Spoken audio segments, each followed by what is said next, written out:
할렐루야. 네. 아멘. 오늘도 참으로 복되고 귀한 주일 하나님의 전에 나오신 여러분 환영합니다. 네. 연휴 기간이지만 예배 자리에서 하나님 말씀 전하고 들을 수 있도록 은혜 주시고 또 우리에게 마음 주심에 하나님께 감사하지 않을 수가 없습니다.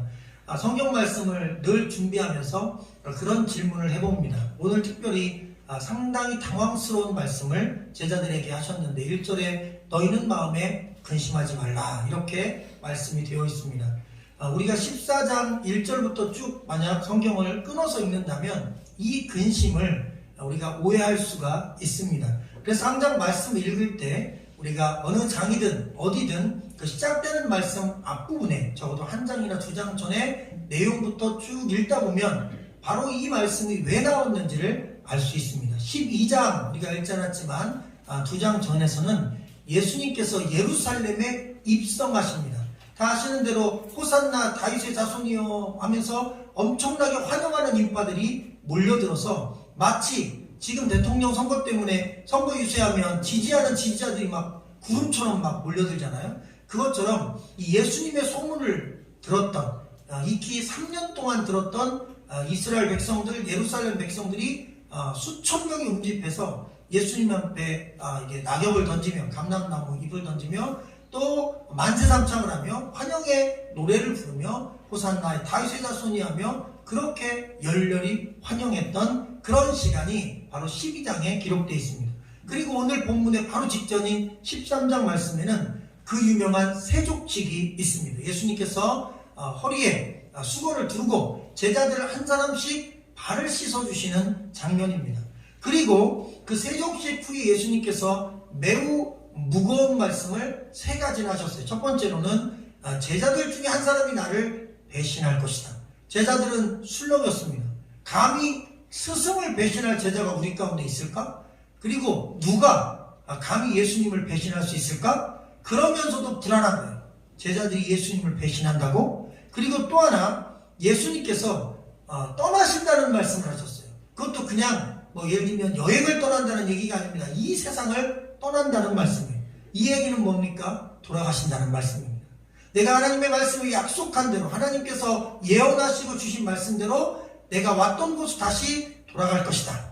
내가 너희를 떠날 것이다. 내가 가야 될 길을 갈 것이다. 그러나 너희도 나중에는 지금은 모르지만 내가 가는 길을 알 것이다. 이렇게 이야기합니다. 얼마나 답답했든지 베드로가 그 길을 묻습니다. 그리고 오늘 우리가 본문 읽었는데 도마가 또 그 길을 묻습니다. 주여 어디로 가십니까? 도대체 어디로 가시는 겁니까? 라고 묻습니다. 불안합니다. 자기가 믿었던 신앙의 대상이, 자기가 신뢰했던 신앙의 대상이 갑자기 땅에서 사라지는 것입니다. 자, 이런 말씀을 하시고 급기야 수제자인 베드로를 향해서는 너는 다 굴기 전에 오늘 밤에 3번이나 나를 부인할 것이다. 이 정도 되니까 제자들 마음속에는 엄청난 근심, 두려움, 염려가 생긴 것입니다. 자, 그런 두려움, 예수님이 주신 12장과 13장에 걸쳐 있었던 이야기와 말씀을 통해 제자들이 받았던 심리적인 엄청난 두려움, 바로 그 두려움을 간파하시고 주께서 말씀의 문을 여시자마자 14장에서 이렇게 말씀하시는 겁니다. 내가 한 말 때문에 내가 이 세상을 떠날 거라는 그런 이야기 때문에 너희가 근심이 참 많구나. 그러나 너희는 마음에 근심하지 말라. 자, 1절 말씀을 같이 읽어볼까요? 시작. 너희는 마음에 근심하지 말라. 하나님을 믿으니 또 나를 믿으라. 할렐루야. 여러분, 그런 불안해하는 제자들을 향하여 하신 말씀입니다. 근심하는 제자들을 향하여 말씀하신 거예요. 얘들아, 내가 한 말 때문에 근심하지 말라. 내가 이 세상에서 없어진다고 해서도 두려워하지 말고 근심하지 말라. 그냥 내가 눈에 보이든 보이지 않든 끝까지 나를 믿어라. 끝까지 내 말을 믿어라. 할렐루야. 여러분, 우리는 이게 지금 제자들보다 훨씬 더 믿음이 좋은 겁니다. 왜? 우리는 보지 않고 믿잖아요. 우리는 한 번도 예수님 본 적 없어요. 근데 여러분 어떠세요? 믿으십니까? 아멘. 우리는 한 번도 예수님을 직접 본 적이 없어요. 근데 우리는 믿어요. 근데 제자들은 처음부터 예수님을 봤어요. 그리고 그 보이는 예수님을 믿었어요. 근데 예수님 말씀하셔. 이제는 너희 눈에 내가 보이지 않을 거라는 거예요. 여러분, 보이는 대상을 믿다가 그 대상이 없어지면 믿음이 무너지는 것입니다. 근데 보이지 않는 세상을 믿다가 우리가 이 세상을 살아가는 동안 어떤 어려움을 당해도 어차피 안 보이는 세상을 믿었기 때문에 우리의 믿음은 그렇게 흔들리지 않을 수 있는 거예요. 그래서 너희는 보지 않고 믿는 것이 더 복되다고 하신 겁니다. 할렐루야. 우리가 하나님을 보여달라. 예수님을 보는 제자들은 얼마나 복될까 그랬는데 실제로 예수님을 보고 믿은 자들이 우리보다 훨씬 더 복된 게 아니었던 것입니다. 더 믿음이 약했습니다. 3년이나 따라다녔지만 그들은 눈에 보이는 물질 세계의 예수님을 따른 거지 보이지 않는 예수님의 말씀과 진리를 따른 것이 아니었던 것입니다. 그래서 근심이 있었던 거예요. 오늘 말씀에 나온 근심하지라는 단어는 풀어서 설명하면 매우 걱정스럽고 고통스러운 마음입니다. 그러니까 제자들이 심히 걱정하며 엄청난 심리적인 고통을 느꼈던 것입니다. 여러분, 우리 인생은 꼭 예수님이 그런 말씀 안 하셔도 인생은 근심이 떠나지 않습니다. 근심 하나 넘었으면 또 다른 근심 생깁니다. 자녀 문제 생기면 부모 문제 생기고, 부모 문제 또 잘 넘어가면 물질 문제 생기고, 그거 끝나면 진로 문제 생기고, 그거 끝나면 원치 않는 무슨 사고가 나서 또 그거 처리하다 시작하고, 또 그랬더니 아무 일 없구나 생각했더니 이제는 팬데믹이라고 해서 국가적이고 전 세계적인 전염병이 세계를 강타하고 우리를 강타해서 2년 동안이나 우리의 삶은 이리도 어둡게 이리도 답답하게 우리를 목을 죄듯이 죄어오고 그리고 우리 힘들게 하지 않습니까? 우리가 계획한 건 없어요. 그냥 근심은 항상 찾아옵니다. 우리가 생각하고 예상한 것도 없어요. 우리가 전혀 예상치 못한 곳에서 어려운 문제, 근심되는 문제는 찾아옵니다. 제자들도 전혀 예상치 못한 문제를 만난 거예요. 예수님이 세상에서 없어지는 것입니다. 전혀 예상치 못한 문제를 만난 거예요. 믿음이 있는 줄 알았는데 믿음이 가짜였던 거예요. 제자들 가운데 배신자가 나오고 그 중에 수제자인 베드로가 예수님을 배신하고 이러니까 도대체 우리가 어떤 믿음을 갖고 예수님을 따랐는가 고민하고 근심하지 않을 수 없었던 것입니다. 그런데 여러분, 이 근심하는 제자들에게 예수님께서 답도 주셨어요. 1절은 짧지만 위대한 구절입니다. 너희는 마음에 근심하지 말라라고 그냥 무조건 근심하지 말라고 답도 없이 말씀하신 게 아니라 뒤에 보면 하나님을 믿으니 또 나를 믿으라. 다시 말하면 믿음으로 근심을 이기라는 말씀입니다. 한번 따라 볼까요? 믿음으로 근심을 물리쳐라. 할렐루야. 여러분, 근심은 믿음으로 이길 수 있는 것입니다. 근심은 염려함으로 극복할 수 없습니다. 염려하면 더 근심이 세져요. 근심은 두려움으로도 극복이 안 됩니다. 근심은 그냥 놔둬도 극복이 안 됩니다. 근데 주님이 하신 말씀이에요. 너희의 마음에 근심이 있느냐, 두려움이 있느냐, 염려가 있느냐, 그것은 믿음으로 이길 수 있다. 할렐루야. 하나님을 믿어라. 그리고 나를 믿어라. 그러면 그 믿음이 근심을 이긴다는 것입니다. 할렐루야. 믿음은 위대한 것입니다. 우리가 하나님을 믿는 믿음으로 이 땅의 근심을 이길 수 있다고 말씀은 선포하십니다. 이런 믿음이 위대한 것입니다. 예수님을 우리가 믿음으로 보이지 않는 그 예수님을 믿는 믿음이 우리 삶의 근심을 이기는 것입니다. 코로나를 극복하는 것입니다. 경제 문제를 넘어서는 것입니다. 자녀 문제를 이겨내는 것입니다. 여러분, 진로 문제도 이겨내는 것입니다. 믿음은 모든 걸 이기고 자랑합니다. 그래서 믿음은 위대한 힘인 것입니다. 바로 기독교는 그 믿음의 종교인 것입니다. 하나님을 믿고 예수님을 믿고 눈에 보이는 것이 아니라 보이지 않는 영적인 세계를 믿는 것입니다. 이 믿으라라고 하는 단어는 헬라어로 피스투에테라는 단어인데 좀 어렵지만 이 단어의 배경은 이렇습니다. 잠시도 쉼 없이 계속적인 믿음을 가져라. 이걸 진행인데 사실 현재 진행과 같은 거예요. 계속적으로 믿음을 가져라. 예수 그리스도를 처음 믿고 하나님을 처음 믿은 그날부터 우리가 주님 나라 갈 때까지 이 믿음을 중단하지 말라는 것입니다. 숨쉬기하고 똑같이 하라는 거예요. 숨 쉬는 것처럼 믿어라. 밥 먹는 것처럼 믿어라. 밥을 며칠 안 먹으면 죽습니다. 숨을 몇 분 안 쉬면 죽습니다. 그래서 우리는 호흡을 하고 밥을 먹습니다. 마치 그렇게 숨 쉬고 밥 먹듯이 믿음 생활하라는 것입니다. 믿음은 끊임없이 하라는 것입니다. 어떤 위협과 근심 속에서도 믿음은 중단하지 말라는 것입니다. 왜 그런지 아십니까? 근심은 잠깐 왔다 사라지는데 믿음은 끝까지 간다는 거예요. 그러니 믿음이 근심을 이기는 것입니다. 여러분, 이 세상은 잠깐 왔다 가는 거지만 영생은 영원한 삶입니다. 그래서 영생을 얻은 우리는 이 땅의 잠깐의 삶의 어려움을 이길 수 있는 것입니다. 그래서 믿음은 위대한 것입니다. 영생으로 잠시를 이깁니다. 영생으로 인생의 어려움을 이기는 것입니다. 영생을 가진 자, 믿음을 가진 자, 하나님을 가진 자, 예수님을 가진 자, 말씀을 가진 자가 여러분 이 세상에서 가장 강한 강자라는 사실을 믿으시기를 주의 이름으로 간절히 축원합니다. 인생 중에 가장 큰 근심 중에 하나가 미래를 모른다는 것입니다. 여러분 미래를 몰라요. 하나님이 인간을 얼마나 사랑하셨습니까? 다 주셨어요. 지구도 주시고 우주도 주시고 자연 만물도 주시고 다 주셨어요. 그리고 심지어 독생자인 아들도 주셨어요. 근데 안 주신 게 한 가지 있어요. 여러분 미래를 몰라요. 오늘 예배 마치고 이 예배 끝나고 나서 다음에 무슨 일이 생길지 몰라요. 우리가 차를 타고 가도 어떤 일이 생길지, 밥 먹다가 무슨 일이 생길지, 어떤 전화를 통해 어떤 놀랄 일이 생길지 아무도 몰라요. 심지어 운전하다 보면 한 1초, 2초 사이에 사고가 날 수 있었는데 1초 차이로 사고가 안 나는 경우도 있어요. 너무나 슬픈 소식을 뉴스에서 접했습니다. 엄마가 아기를 뒤에 태우고 3살짜리 아기를 뒤에 태우고 소형차로 철길을 건너는데 이 철도 건널목이 이런 막대기 하나만 딱 내려오지 않습니까? 아기가 못 채니까 뒤를 보고 아기 때문에 그랬는지 전방주시를 게으르려고 그냥 평소 다니던 철길이니까. 그리고 이 기차가요, 이 철도 건널목 같은 데 있는 그런 동네는 기차가 자주 오는 동네가 아닙니다. 그게 하루에 몇 번 안 다녀요. 그러니까 항상 그냥 질주하는 거예요.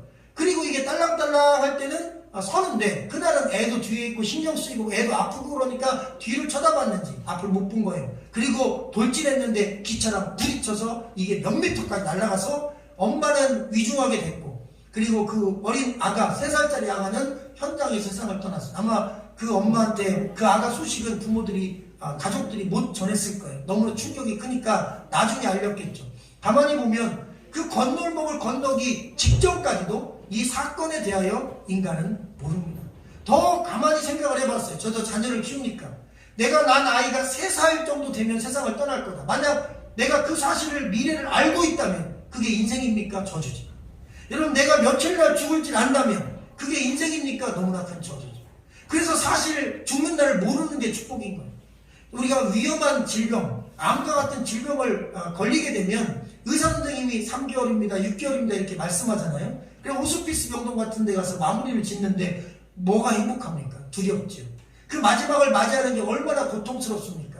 그리고 믿음이 있다면 그나마 그걸 극복하지만 믿음이 없는 경우는 얼마나 저항하고 그리고 원망하고 분노합니까? 왜? 죽음의 날을 안다는 게 무섭습니다. 근데 더 놀라운 사실이 있습니다. 우리 인간은 태어나는 그 시점에 죽는 날이 예정되어 있다는 것입니다. 태어나는 건 순서가 있고 순서대로 나지만 죽는 날은 3살짜리도 가고 1살짜리도 가고 100세도 가고 그리고 90세도 가고 순서가 없이 간다는 것입니다. 2월 26일 토요일 어제죠. 한국을 대표하는 석학기자, 우리 시대 최고 지성인으로 불렸던 이어령 교수가 세상을 떠났습니다. 향년 89세 장수하셨죠. 그분은 예수를 철저히 믿지 않다가 70세 됐을 때 본인의 딸 목사님, 이 목사님 때문에, 자기 딸인 목사님 때문에 결국 예수 그리스도 앞에 무릎 꿇고 구원받은 백성으로 자기가 가진 모든 재능을 동원하여 70세부터 89세까지 약 19년 동안 자기가 가진 모든 지성으로 하나님을 위해서 글 쓰는 작업을 하며 인생을 마무리 지은 위대한 그리스도인으로 그렇게 생을 마쳤습니다. 여러분, 학자도 때가 되면 갑니다. 또 지식이 없는 자도 때가 되면 갑니다. 평범한 자도 가고 뛰어난 자도 갑니다. 선한 자도 가고 악한 자도 갑니다. 러시아가 우크라이나를 침공했습니다. 그리고 푸틴 대통령이 얼마나 위세가 등등한지 과거 옛 소련보다도 강력한 군사력으로 어느 누구에게도 위협받지 않겠다 그랬더니 미국이 겁을 줬어요. 그런데 지금 현재 언론을 통해 보면 미국이 아무것도 못하고 있습니다. 사실 소련을 건드리기가 쉽지가 않아요. 핵도 갖고 있고 엄청난 미사일을 갖고 있고 또 군사력이 이제 만만치가 않습니다. 근데 여러분 잘 생각해 보세요. 세상에 어떤 사람도 그렇게 대통령을 수십 년씩 하던 독재자들도 때가 되면 다 갔어요. 여러분 히틀러도 갔습니다. 유명한 로마 황제들도 갔어요. 진시황도 갔습니다. 푸틴 대통령도 지금은 세계를 향해 호령하시지만 때가 되면 10년 20년 뒤에 그분의 이름만 남지 아무것도 이 세상에 남지 않고 새로운 사람이 이 세상에 또 인물로 나타날 것입니다. 여러분 아무리 내가 가진 능력과 힘이 세다 해도 때가 되면 죽음 앞에서는 아무것도 아닙니다. 인생 별거 없어요. 결국 인간이 이 땅에 살아면서 남기는 것은 여러분 뼈를 남기는 것 같아요. 살은 다 없어지고 썩어 없어지고 화장하면 없어지는데 그 뼈 한 줌 정도 남는 것입니다. 인간이 아무리 열심히 살아도 뼈 한 줌 남아요. 그러면 인간은 도대체 어디서 와서 어디로 가는 것일까? 그리고 삶과 죽음 너머에는 진짜 어떤 길이 있을까? 과거부터 많은 철학자들이, 많은 종교인들이 이 문제를 고민한 것입니다. 그런데 여러분, 이 길의 문제, 우리가 어디로 가는지에 대한 문제, 어디로 왔는지에 대한 문제, 우리가 가야 될 곳은 있는 건지, 죽음 이후의 세계는 있는 건지, 이런 문제를 고민했어요. 근데 예수님이 오늘 말씀에서 정확하게 내가 거기를 갈 것이다. 그리고 너희도 거기로 데려갈 것이다. 말씀하셨어요. 그 길, 도에 대해서 말씀하셨습니다. 2절과 3절을 우리 같이 읽어볼까요? 시작. 내 아버지 집에 거할 곳이 많도다. 그렇지 않으면 너희에게 일렀으리라. 내가 너희를 위하여 거처를 예비하러 가노니 가서 너희를 위하여 거처를 예비하면 내가 다시 와서 너희를 내게로 영접하여 나 있는 곳에 너희도 있게 하리라. 아멘. 할렐루야. 여러분, 인생의 목적지를 알고 산다는 건 상당히 중요합니다. 그러나 이 땅에 지식이 있다는 수많은 분들, 종교가 있다는 수많은 분들은 인생의 목적지를 너무나 짧게 보고 단기적으로 봅니다. 인생이라니 범주 100년이 안 되는 몇십 년 안에서 얼마나 성공할 것이냐, 얼마나 행복할 것이냐, 얼마나 건강할 것이냐, 얼마나 가족과 함께 누릴 것이냐, 다 보면 그 모든 소원이 다 종교를 통해 아니면 나의 노력을 통해 이루어져도 몇십 년 안에 끝납니다. 길어도 100년을 넘기지 못하고 그 모든 계획과 모든 뜻이, 인생의 여정이 맞춰진다는 것입니다. 결국 인생의 여정의 끝은 죽음으로 마무리됩니다. 그러나 여러분, 모든 사람들이 이렇게 생각합니다. 나는 죽음 이후에 아무것도 없다. 그러니 인생을 열심히 살다 갈 거고 누리고 살다 갈 것이다. 내가 죽음 이후의 세계가 없다고 아무리 주장하고 믿어도 있는 영생의 세계가 없어지지는 않습니다. 내가 죽음 이후의 세계를 아무리 부정해도 있는 죽음 이후의 세계가 조금도 손상은 받지 않습니다. 그냥 내가 믿을 뿐인 것입니다. 그런데 여러분, 우리는 누구를 믿습니까? 무엇을 믿습니까? 예수님을 믿고 그분의 말씀을 믿고 성경을 믿는데, 성경이 인생은 한 번이고 그리고 죽음이 있다는 것입니다. 그리고 죽음 이후에 심판이 있고 심판 이후에는 천국과 지옥이 있다는 것입니다. 우리 영혼이 갈 곳이 있다는 거예요. 주님이 바로 그 갈 곳으로 먼저 가서 우리가 머물 수 있는 거처, 옛날 성경은 처소, 한국말로 바꾸면 집, 우리를 위한 맨션을 만든다는 말씀입니다. 성경에 보면 어리석은 부자 이야기가 있습니다. 농사꾼입니다. 만석꾼입니다. 너무나 큰 농토가 있어요. 근데 농사를 졌는데 풍년이 든 거예요. 창고에다가 곡식을 넣었는데 못 들어갑니다. 얼마나 기쁩니까? 그래서 창고를 또 하나 줬어요.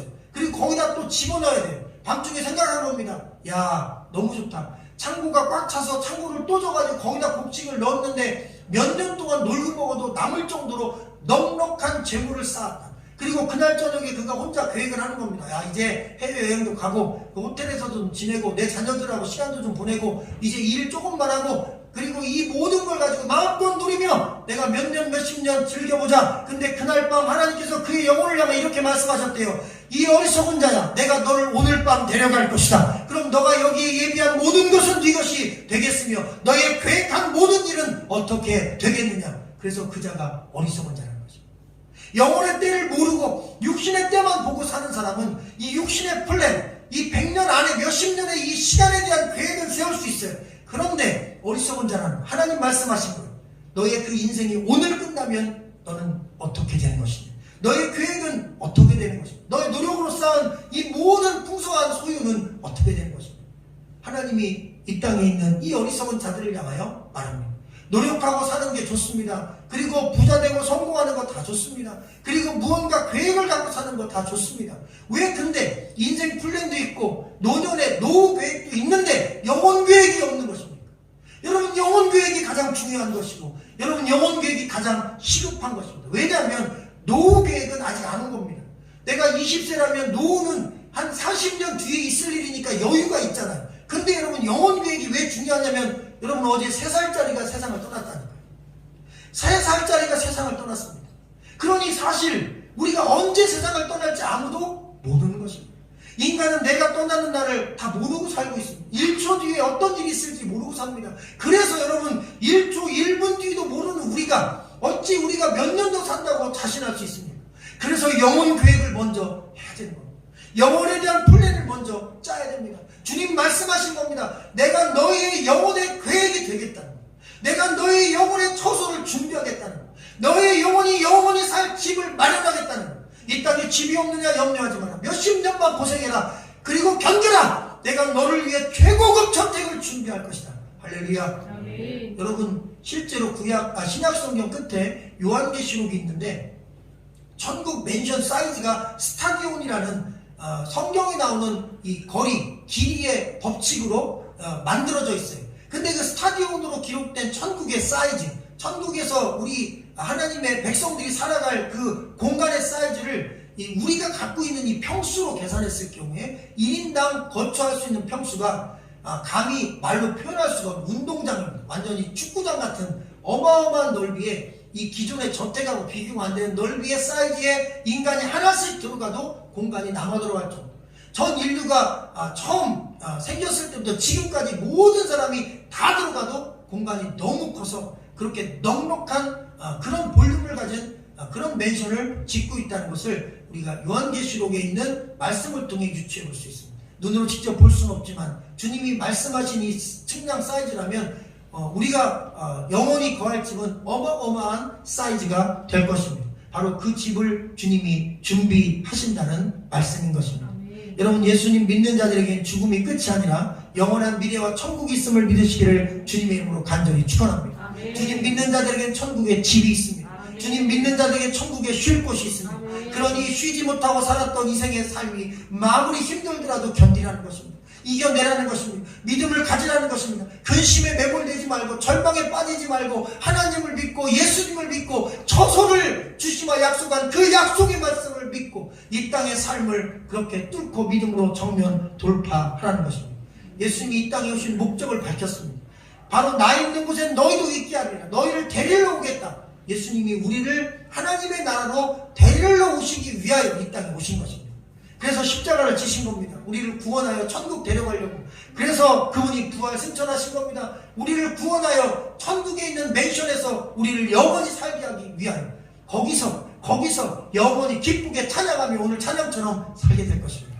할렐루야. 그러니 이 땅에 어떤 슬픔이 있든 이 땅에 어떤 어려움이 있든 어떤 외로움이 있든 하나님 아버지의 내 처소가 있고 하나님 아버지의 내 집이 있다, 아버지 나라의 집이 있다는 이 믿음으로 돌파하는 것입니다.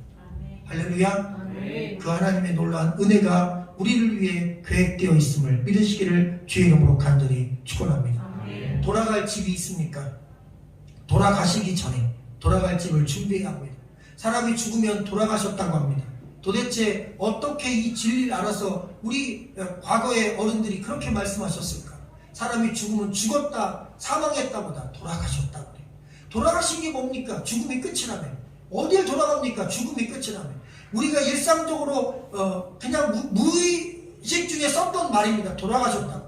그럼 다시 리턴했다는 거 아니에요. 그러면 돌아가셨다는 뜻은 원래 왔던 곳으로 영원히 갔다는 것입니다. 과거에도 그런 믿음들이 있었던 거예요. 영원히 돌아간 겁니다. 하나님께로 돌아간 것입니다. 그래서 돌아가기 전에 집을 준비해야 됩니다. 이 땅에서도 집이 없는 자를 노숙자라고 합니다. 노숙자가 왜 노숙자입니까? 저녁 때 돌아갈 집이 없어서 그렇습니다. 그런데 여러분 100년이라는 짧은 인생을 살고 이 세상에서의 삶을 딱 마쳤어요. 그리고 우리 영혼이 이제 원래 있는 장소로 돌아가야 됩니다. 근데 거기에 집이 없어요. 그러면 천국에 못 가는 것입니다. 지옥으로 가는 것입니다. 천국에 내 집이 있어야 그 문패를 보고 내가 들어가는 거 아닙니까? 거기에 내 주소가 없어요. 내 주소가 없으니까 주소가 없으면 뜨는 겁니다. 그러면 지옥 가는 것입니다. 이 땅에 살면서 우리가 할 일이 있습니다. 예수 믿고 천국 바로 거기에 내 집을 준비하는 것입니다. 돌아갈 집을 예비하는 것입니다. 예수 왜 믿어요? 돌아갈 집을 준비하기 위해서. 교회 왜 다녀요? 돌아갈 집을 준비하기 위해서 다녀요. 예수 믿으면 돌아갈 집이 생깁니다. 여러분 믿음 생활하면 돌아갈 집이 확실해집니다. 그렇기 때문에 천국에 내 주소가 생깁니다. 할렐루야. 여러분의 주소가 천국에 있습니다. 여러분이 살 집이 천국에 있습니다. 우리가 자꾸 이 천국에 대해서 생각을 못하게 되고 또 이 세상에서 잘 되는 길, 예수 믿고 건강하고 예수 믿고 성공하는 길에 너무 집중하다 보니 하늘 세계에 대한 믿음이 약해졌어요. 그래서 여러분 천국이 있다는 사실, 천국에 집이 있다는 사실, 예수님이 우리를 데려가기 위해 오셨다는 이 진리의 사실 우리가 너무 잊고 살았던 것입니다. 바로 그 주님의 나라에 우리가 집을 장만하는 믿음의 걸음 되시기를 바랍니다. 끝으로 6절을 읽겠습니다. 시작. 예수께서 이르시되 내가 곧 길이요 진리요 생명이니 나로 말미암지 않고는 아버지께로 올 자가 없느니라.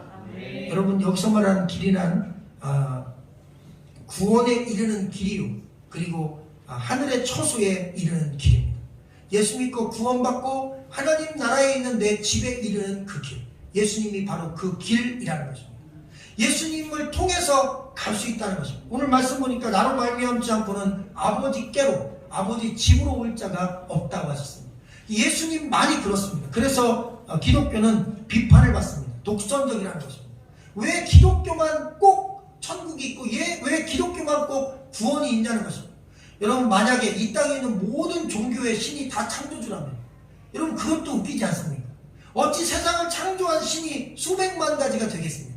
이 세상을 처음 만든 분은 한 분밖에 없는 것이 오히려 더 진리가 맞지 않습니까?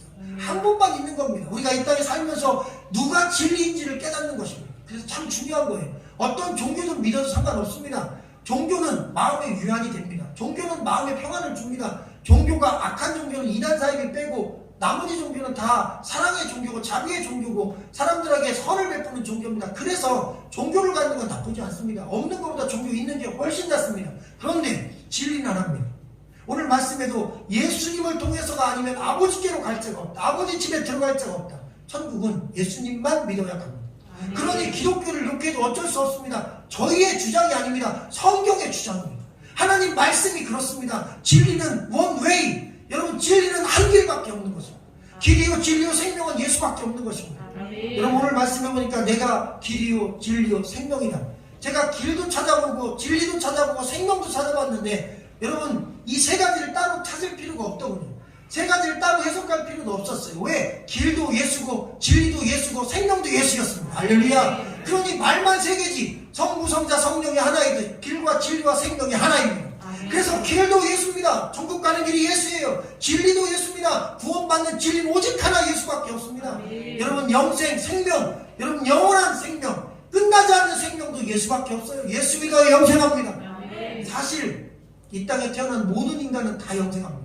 지옥에서 영원히 살고 천국에서 영원히 삽니다. 그런데 성경은 지옥에서 영생하는 걸 영생이라고 말하지 않습니다. 여러분, 감옥에서 사는 걸 인생이라고 얘기합니까? 그건 벌 받는 거라고 얘기합니다. 마찬가지로 지옥에서 영원히 사는 건 벌 받는 거지 영원히 사는 게 아닙니다. 천국이 주장하고 천국이 말하고 하나님이 말하고 성경이 말하는 영원한 삶이란 천국에서의 영원한 행복한 삶이고 축복의 삶이고 빛이 있는 삶이고 하나님과 함께하는 삶이고 배고픔이 없고 눈물이 없고 거기는 기쁨이 있고 광명이 있고 행복이 있는 여러분 영원한 만족이 있는 그런 삶이죠. 그게 삶이죠. 할렐루야. 여러분, 불 속에서 고통받는 건 삶이 아닌 것입니다. 그러니 진리는 하나인 것입니다. 영생도 하나인 것입니다. 길도 하나인 것입니다. 오직 예수 그리스도입니다. 잠언 14장에 보면 어떤 길은 사람의 보기에 바르나 필경은 사망의 길이라고 했습니다.